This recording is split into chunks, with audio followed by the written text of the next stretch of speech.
lang sa breast kasi may malalaki siyang bukod. Hormonal imbalance yung pinagagalingan. And habang nagte-take siya, nagkameron ulit siya dito sa kabila. Bali pa 3 na. Pero sabi ng surgeon, hindi kailangan na alisin kasi hindi lumalaki and hindi naman cancerous. Pinakita ko yung iniinom ng anak ko, yung juice, and sabi nga po ng mga, pag-ego po yung doktor ng mga anak ko, okay, ipagpatuloy kasi it will help. Kasi talagang nakakalinis daw po ng dugo, si red juice.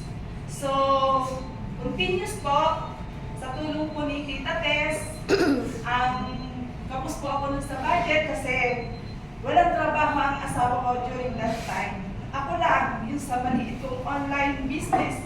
Doon ko lahat kinukuha, pati yung lupa sa bahay, kuryente, and maintenance ng mga anak ko sa loob. So help po ni Tita Tess, kahit wala akong pera, papadalahin ako para diretso lang. Diretso. And nitong mga kumampante kami, kasi nga okay yung laboratory, monthly, nagpapalab po kami. Okay yung pancreas, lahat, hindi lumalaki yung bukod. So kumampante po ako, nawala si Tita Tess, sumusuporta sa akin. Wala nang nagbibigay sa akin ng tulong. And hindi ko alam kung ano ang uunahin ko, kung si New Life, o yung pangangailangan ng buong pamilya ko, tsaka yung kasama. Hindi na rin ako makahingi ng tulong kay Tita. Kasi alam ko, meron din naman siyang pangangailangan. So, medyo napabayaan ko, hindi ko na-continuous. Hanggang sa napapansin ko, nangihina na yung anak ko, nag-iiba na yung kulay. Ang naging kulay po ng anak ko is kulay kahoy, yung patay na kahoy, ganon. And 1.5 years, na ganon yung sistema ng anak ko. Pero siguro sa pag-inom niya, may panlaban yung ano niya, yung katawan niya. Kasi yung medication niya, na iba, tinigil ko rin, lahat tigil. Hanggang sa nanghina siya ng hina. Pina-check ulit namin siya, cancer na. Giant na po yung mga maliliit na bukol niya dati. Giant cell, giant cyst na hindi isa o dalawa, marami na. So, inayawan na po siya ng mga private hospital. Dalhin na lang po namin nung oras din na yun sa Manila kasi walang espesyalista dito sa buong Batangas. Kahit pa daw yung pinakamamahaling hospital dito is wala na. Hindi ko alam. Lumuwas kami, nakipagsapalaran kami. May pera ako noon.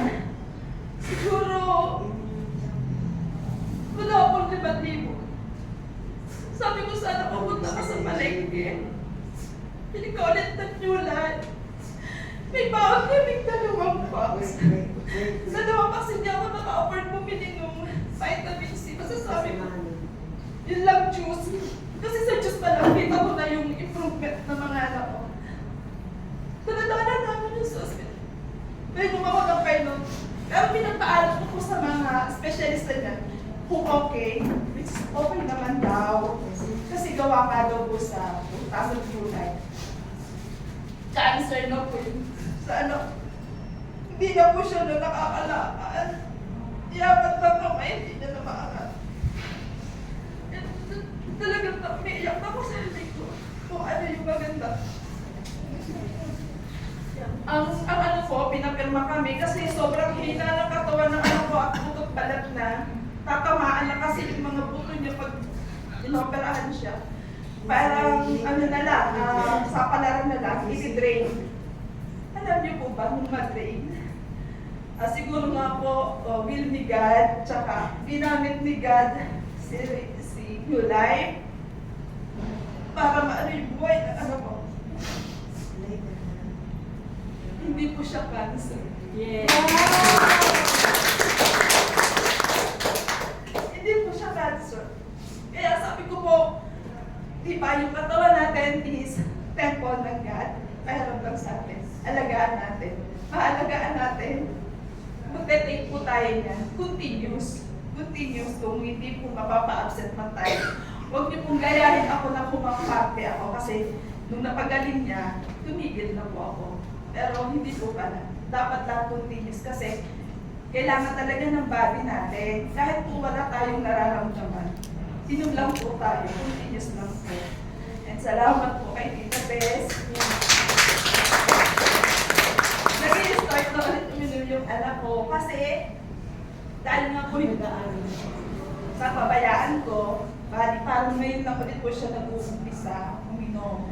Yung last ano po niya is tumaas po yung create niya, sobrang taas.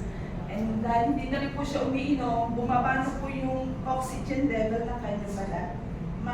Mag-bracelet lang po siya, sugat na po yung iiwanan. Yung mga ganitong ulo, ano na po yun, sugat na po yung mag-aan sa kanya. Very sensitive na po. And sabi po ng doktor niya sa amin, yung, kasi pumupunta po kami ng Makati Med. Yung nag-approve po sa akin na gumamit ako ng red juice is sa Makati Med po, yung specialist na doon, si Dr. Amon. Sabi rin po sa akin ng doktor niya dyan, si Dr. Sabay palengke po sa okay daw po. Sige, ituloy ko kasi ayaw niya kumain ng gulay. So, pag po yung ayaw kumain ng gulay, maganda raw nga po siya. Si red juice po. Kaya, thank you po ulit kasi pinuntahan ko ulit ako ni Tita. And may regalo na naman siya. Prata po. Kaya, gusto ko ulit yung anak ko. Yun po yun.